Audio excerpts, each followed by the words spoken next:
The Urantia book, section 3, The History of Urantia, paper 60, Urantia during the early land-life era. The era of exclusive marine life has ended. Land elevation cooling, crust and cooling oceans, sea restriction and consequent deepening, together with a great increase of land in northern latitudes, all conspired greatly to change the world's climate in all regions far removed from the equatorial zone. The closing epochs of the preceding era were indeed the age of rocks, but these ancestors of the land vertebrates were no longer dominant, having survived in greatly reduced numbers. Very few types outlived the rigorous trials of the preceding period of biologic tribulation. Even the spore-bearing plants were nearly extinct. The Early Reptilian Age, subchapter 1. The erosion deposits of this period were mostly conglomerates, shale and sandstone. The gypsum and red layers throughout these sedimentations over both America and Europe indicate that the climate of these continents was arid. These arid districts were subjected to great erosion from the violent and periodic cloudbursts on the surrounding highlands. Few fossils are to be found in these layers, but numerous sandstone footprints of the land reptiles may be observed in many regions. The 1,000 feet of red sandstone deposit of this period contains no fossils. The life of land animals was continuous only in certain parts of Africa. These deposits vary in thickness from 3,000 to 10,000 feet, even being 18,000 on the Pacific coast. Lava was later forced in between many of these layers. The palisades of the Hudson River were formed by the extrusion of basalt lava between these Triassic strata. Volcanic action was extensive in different parts of the world. Over Europe, especially Germany and Russia, may be found deposits of this period. In England, the new red sandstone belongs to this epoch. Limestone was laid down in the southern Alps as the result of sea invasion and may now be seen as the peculiar dolomite limestone walls, peaks and pillars of those regions. This layer is to be found all over Africa and Australia. The Carrara marble comes from such modified limestone.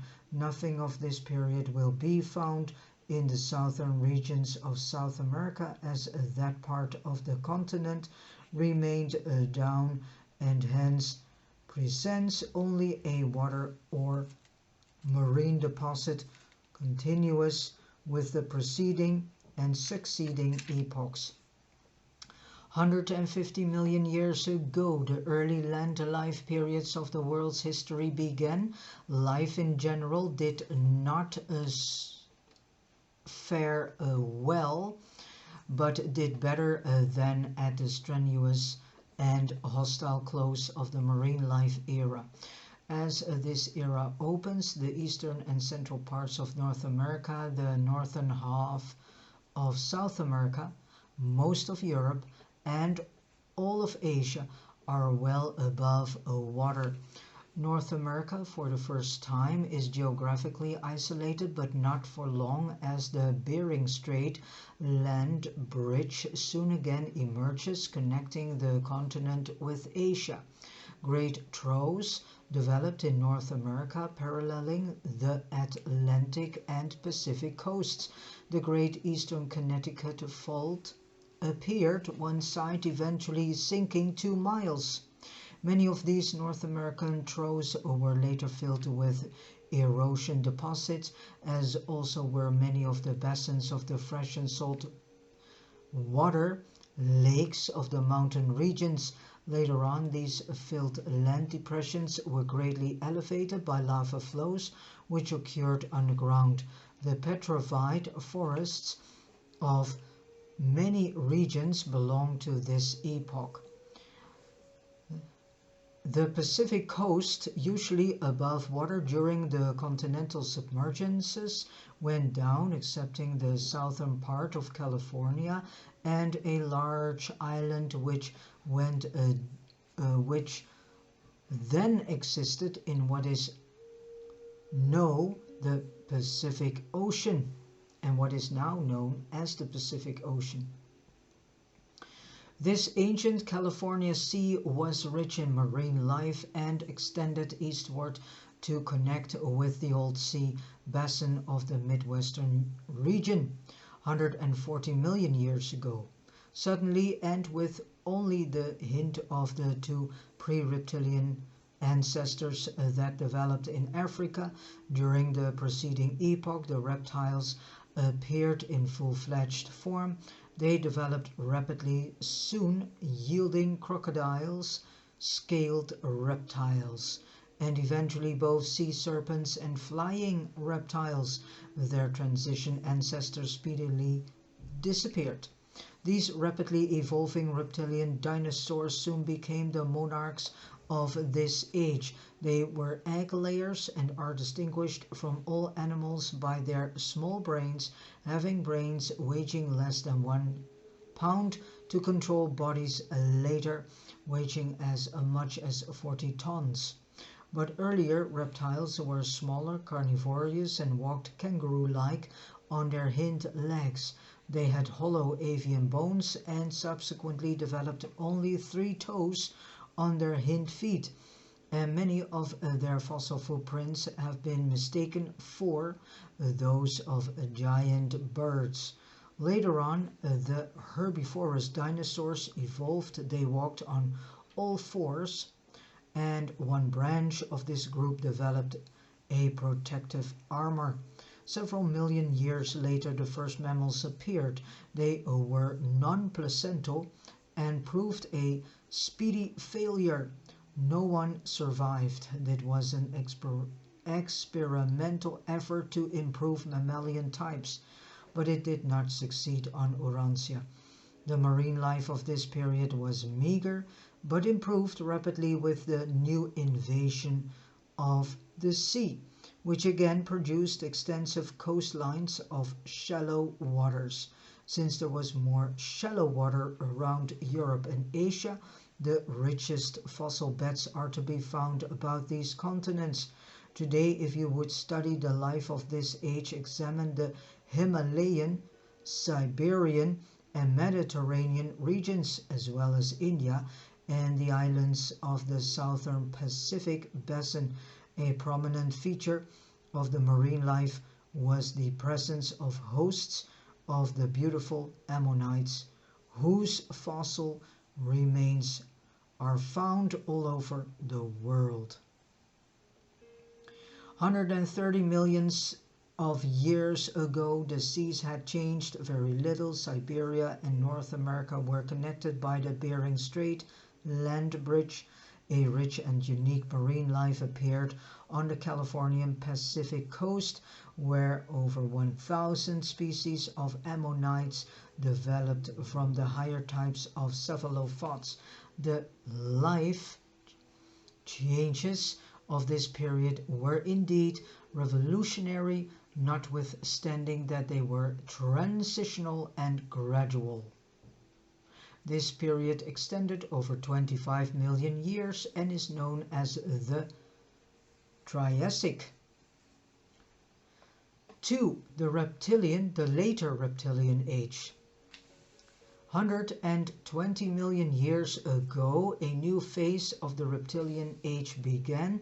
The great event of this period was the evolution and decline of the dinosaurs. Land animal life reached its greatest development in point of size and had virtually perished from the face of the earth by the end of this age. The dinosaurs evolved in all sizes, from a species less than 2 feet long up to the huge non-carnivorous dinosaurs 75 feet long that have never since been equaled in bulk by any living creature. The largest of the dinosaurs originated in western North America. These monstrous reptiles are buried throughout the Rocky Mountain regions along the whole of the Atlantic coast of North America, over Western Europe, South Africa and India, but not in Australia. These massive creatures became less active and strong as they grew larger and larger, but they required such an enormous amount of food, and the land was so overrun by them that they literally starved to death and became extinct. They lacked the intelligence to cope with the situation. So now we get a deeper understanding and background about the dying off of all these dinosaurs and the real reason. By this time, most of the eastern part of North America, which had long been elevated, had been leveled down and washed into the Atlantic Ocean, so that the coast extended several hundred miles farther out than now. The western part of the continent was still up, but even these regions were later invaded by both the Northern Sea and the Pacific, which extended eastward to the Dakota Black Hills region. This was a freshwater age characterized by many inland lakes, as is shown by the abundant freshwater fossils of the so-called Morrison beds of Colorado, Montana, and Wyoming. The thickness of these combined salt and freshwater deposits vary from 2,000 to 5,000 feet, but very little limestone is present in these layers. The same polar sea that extended so far down over North America likewise covered all of South America, except the soon appearing Andes Mountains.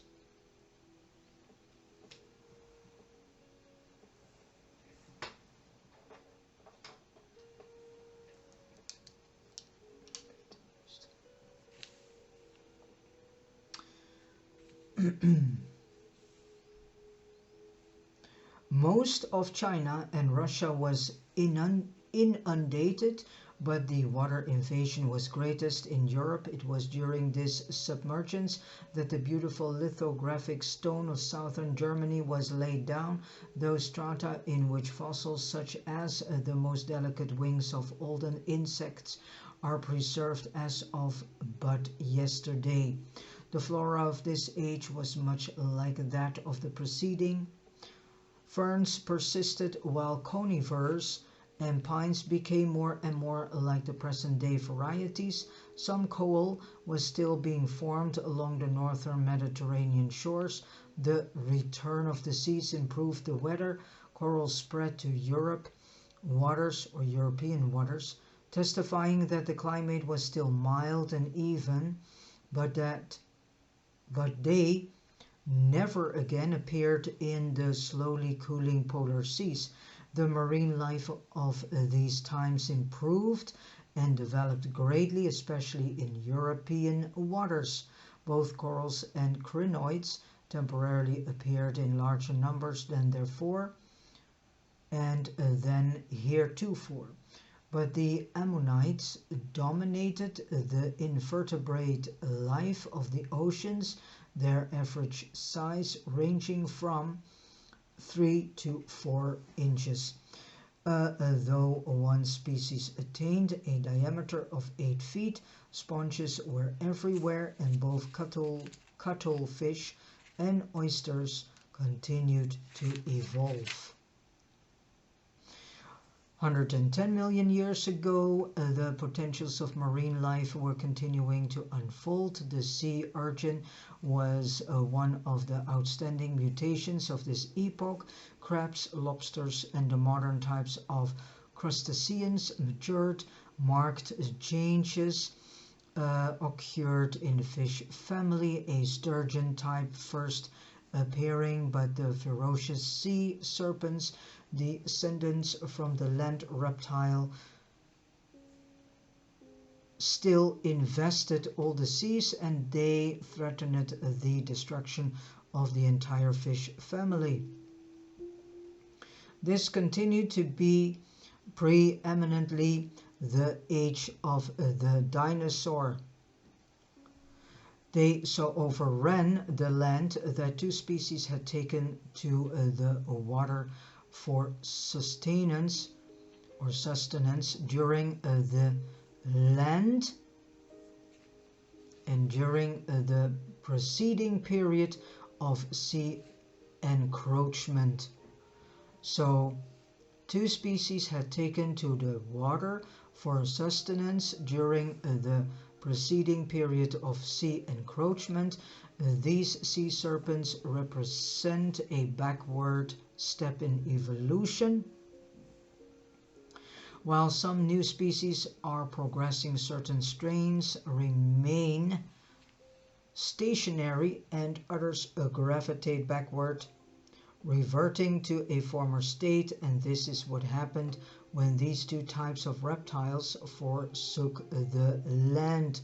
As time passed, the sea serpents grew to such a size that they became very sluggish and eventually perished because they did not have brains large enough to afford protection for their immense bodies. Their brains weighed less than 2 ounces. Notwithstanding the fact that these huge ichthyosaurs sometimes grew to be 50 feet long, the majority being over 35 feet in length. The marine crocodilians were also a reversion from the land type of reptile, but unlike the sea serpents, these animals always return to the land to lay their eggs. Soon after, two species of dinosaurs migrated to the water in a futile attempt at self-preservation. Two other types were driven to the air by the bitter competition of life on land, but these flying pterosaurs were not the ancestors of the true birds of subsequent ages. They evolved from the hollow-boned leaping dinosaurs, and their wings were of bat-like formation with a spread of 20 to 25 feet. These ancient flying reptiles grew to be 10 feet long, and they had separable jaws, much like those of modern snakes. For a time, these flying reptiles appeared to be a success, but they failed to evolve along lines which would enable them to survive as air navigators.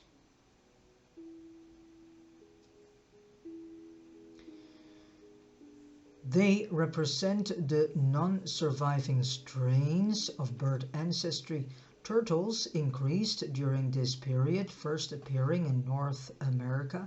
Their ancestors came over from Asia by way of the Northern Land Bridge. 100 million years ago, the Reptilian Age was drawing to a close. The dinosaurs, for all their enormous mass, were all but brainless animals, lacking the intelligence to provide sufficient food to nourish such enormous bodies.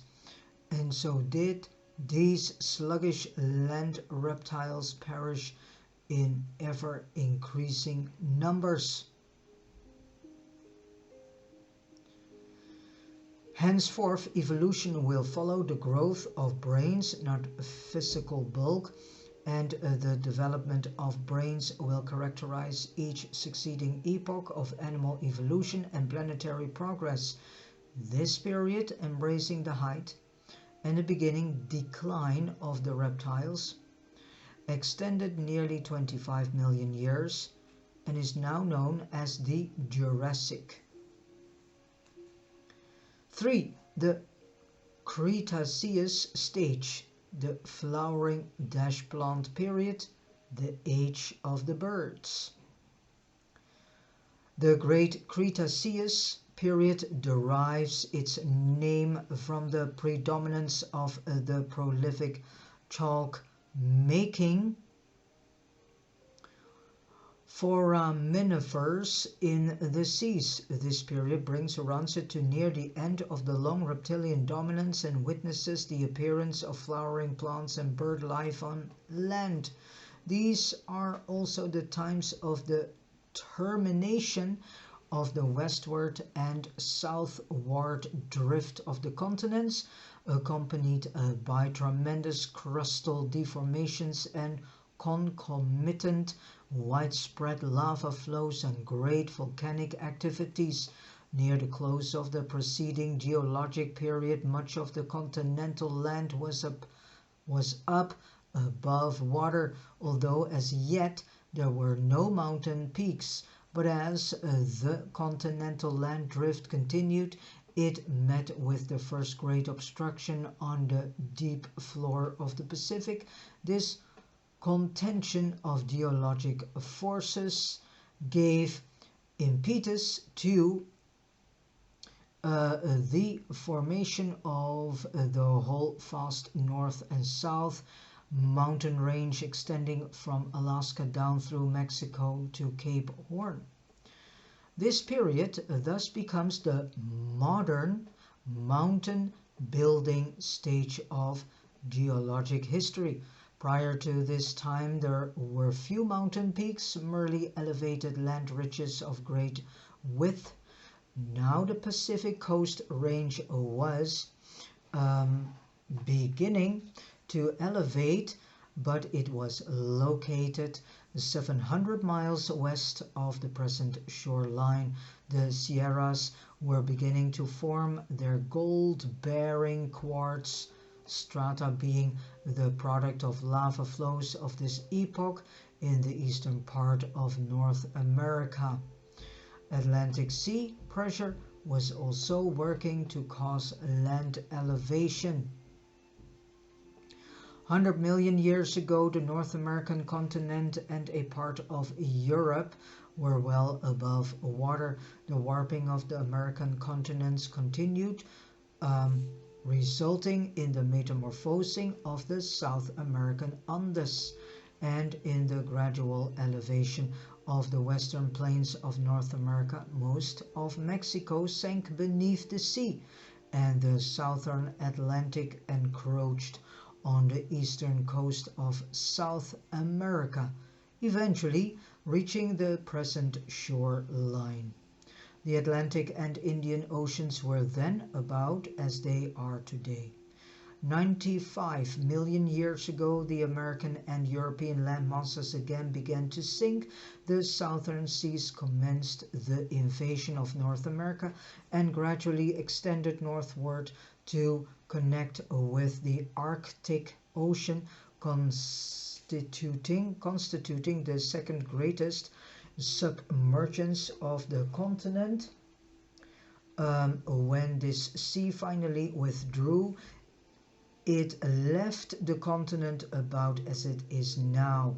Before this great submergence began, the eastern Appalachian highlands had been almost completely worn down to the water's level. The many-colored layers of pure clay, now used for the manufacture of earthenware, were laid down over the Atlantic coast regions during this age, their average thickness being about 2,000 feet.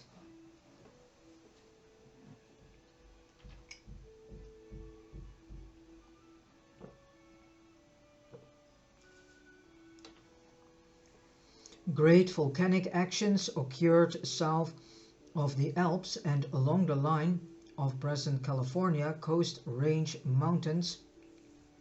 The greatest crustal deformations in millions upon millions of years took place in Mexico. Great changes also occurred in Europe, Russia, Japan, and South America. The climate became increasingly diversified. 90 million years ago, the angiosperms emerged from these early Cretaceous seas and soon overran the continents.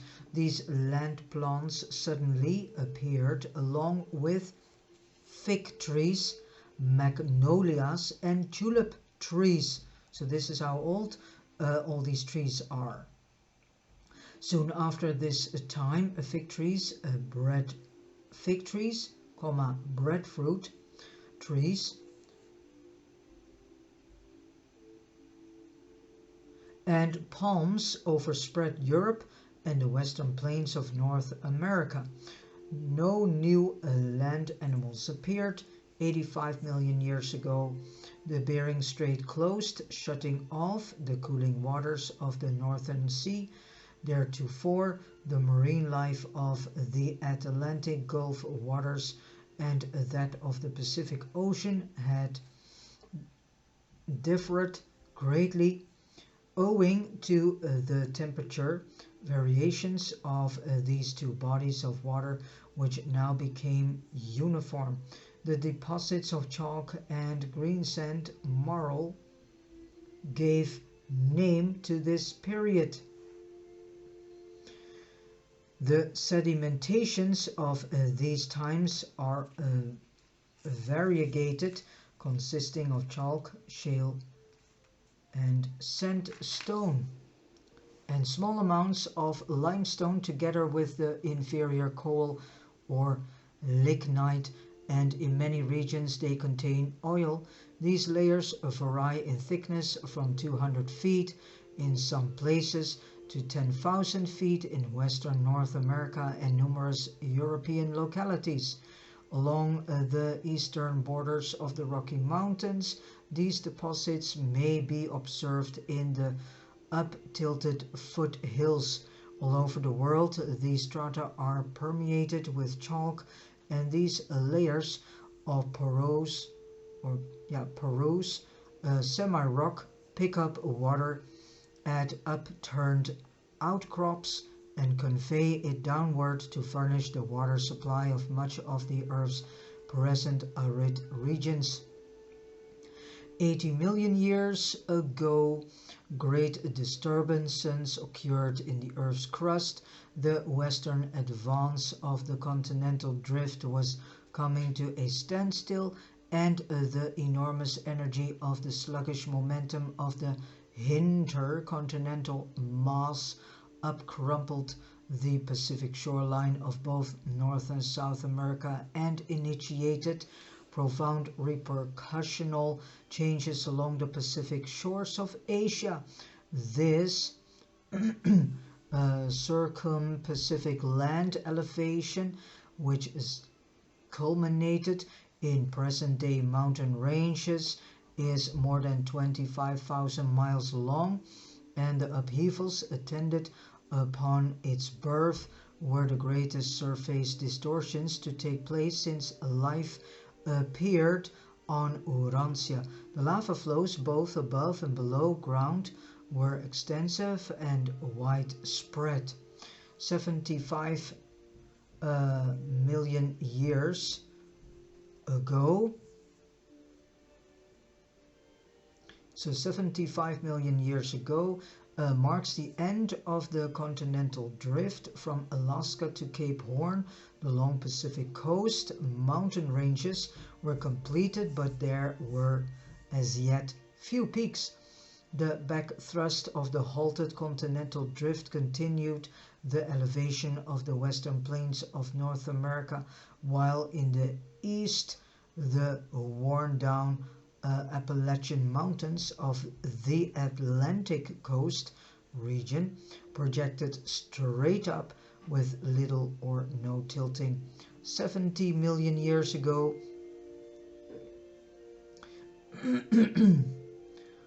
The crustal distortions connected with the maximum elevation of the Rocky Mountain region took place. A large segment of rock was overthrust 15 miles at the surface in British Columbia. Here, the Cambrian rocks are obliquely thrust out over the Cretaceous layers. On the eastern slope of the Rocky Mountains near the Canadian border there was another spectacular overthrust. Here may be found the pre-limestone layers shoved out over the then recent Cretaceous deposits. This was an age of volcanic activity all over the world, giving rise to numerous small isolated volcanic cones. Submarine volcanoes broke out in the submerged Himalayan region. Much of the rest of Asia, including Siberia, was also still underwater. 65 million years ago, there occurred one of the greatest lava flows of all time. The deposition layers of these and preceding lava flows are to be found all over the Americas, North and South Africa, Australia, and parts of Europe. The land animals were little changed, but because of greater continental emergence, especially in North America, they rapidly multiplied. North America was the great field of the land animal evolution of these times, most of Europe being underwater. The climate was still warm and uniform. The Arctic regions were enjoying weather much like that of the present climate in Central and Southern North America. Great plant life evolution was taking place. Among the land plants, the angiosperms predominated and many present-day trees first appeared, including beech, birch, oak, walnut, sycamore, maple, and modern palms.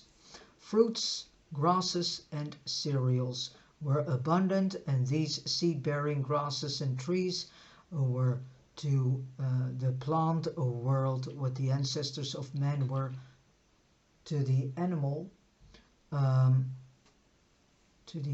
world. They were second in evolutionary importance only to the appearance of man himself.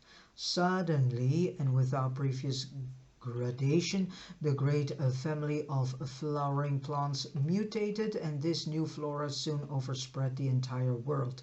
60 million years ago, though the land reptiles were on the decline, the dinosaurs continued as monarchs of the land, the lead now being taken by the more agile and active types of the smaller leaping kangaroo varieties of the carnivorous dinosaurs. But some time previously there had appeared new types of the herbivorous dinosaurs whose rapid increase was due to the appearance of the grass family of land plants. One of these new grass-eating dinosaurs was a true quadruped having 2 horns and a cape-like shoulder flange. The land type of turtle, 20 feet across, appeared, as did also the modern crocodile and true snakes of the modern type. Great changes were also occurring among the fishes and other forms of marine life. The wading and swimming pre-birds of earlier ages had not been a success in the air, nor had the flying dinosaurs. They were a short-lived species, soon becoming extinct. They too were subjected to the dinosaur doom, destruction, because of having too little brain substance in comparison with the body size. This second attempt to produce animals that could navigate the atmosphere failed, as did the abortive attempt to produce produce mammals, during this and a preceding age. 55 million years ago, the evolutionary march was marked by the sudden appearance of the first of the true birds, a small pigeon-like creature which was the ancestor of all bird life. This was the third type of flying creature to appear on Earth, and it sprang directly from the reptilian group, not from the contemporary flying dinosaurs, nor from the earlier types of toothed land birds. And so this becomes known as the Age of Birds, as well as the declining age of reptiles. For the end of the Chalk period. The Great Cretaceous period was drawing to a close, and its termination marks the end of the Great Sea invasions of the continents. Particularly is this true of North America, where there had been just 24 great inundations, and though there were subsequent minor submergences, none of these can be compared with the extensive and lengthy marine invasions of this and previous ages. These alternate periods of land and sea dominance have occurred in million-year cycles. There has been an age-long rhythm associated with this rise and fall of ocean floor and continental land levels, and these same rhythmical crustal movements will continue from this time on throughout the Earth's history, but with diminishing frequency and extent. This period also witnesses the end of the continental drift and the building of the modern mountains of Urantia, but the pressure of the continental masses and the thwarted momentum of their age-long drift are not the exclusive influences in mountain building. The chief and underlying factor in determining the location of a mountain range is the pre-existent lowland or trough, which has become filled up with the comparatively lighter deposits of the land erosion and marine drifts of the preceding ages. These lighter areas of land are sometimes 15,000 to 20,000 feet thick. Therefore, when the crust is subjected to pressure from any cause, these lighter areas are the first to crumple up, fold, and rise upward to afford compensatory adjustment for the contending and conflicting forces and pressures at work in the Earth's crust or underneath the crust. Sometimes these upthrusts of land occur without folding, but in connection with the rise of the Rocky Mountains, great folding and tilting occurred, coupled with enormous overthrusts of the various layers, both underground and at the surface. The oldest mountains of the world are located in Asia, Greenland, and Northern Europe. Among those of the older east-west systems, the mid-age mountains are in the circum-Pacific group, and in the second European east-west system, which was born at about the same time. This gigantic uprising is almost 10,000 miles long, extending from Europe over into the West Indies land elevations. The youngest mountains are in the Rocky Mountain system, where for ages land elevation had occurred only to be successively covered by the sea, though some of the higher lands remained as islands subsequent to the formation of the mid-age mountains. A real mountain highland was elevated, which was destined subsequently to be carved into the present Rocky Mountains by the combined artistry of nature's elements. The present North American Rocky Mountain region is not the original elevation of land That elevation had been long since leveled by erosion and then re-elevated. The present front range of mountains is what is left of the remains of the original range, which was re-elevated. Pike's Peak and Long's Peak are outstanding examples of this mountain activity extending over 2 or more generations of mountain lives. These two peaks held their heads above water during several of the preceding inundations. Biologically as well as geologically, this was an eventful and active age on land and underwater. Sea urchins increased while corals and crinoids decreased. The ammonites of preponderant influence during a previous age also rapidly declined. On land, the fern forests were largely replaced by pine and other modern trees, including the gigantic redwoods. By the end of this period, while the placental mammal has not yet evolved, the biologic stage is fully set for the appearance in a subsequent age of the early ancestors of the future mammalian types, and thus ends a long era of world evolution extending from the early appearance of land life down to the more recent times of the immediate ancestors of the human species and its collateral branches. This, the Cretaceous age, covers 50 million years and brings to a close the pre-mammalian era of land life, which extends over a period of 100 million years and is known as the Mesozoic.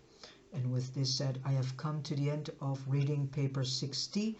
All the information has been presented to us by a life carrier of Nebadon assigned to Satania and now functioning on Urantia. And I want to thank this marvelous life carrier of Nebadon for this information and for this in-depth understanding of the history of Urantia. And I also want to thank you all for listening to this audio video, and God bless you.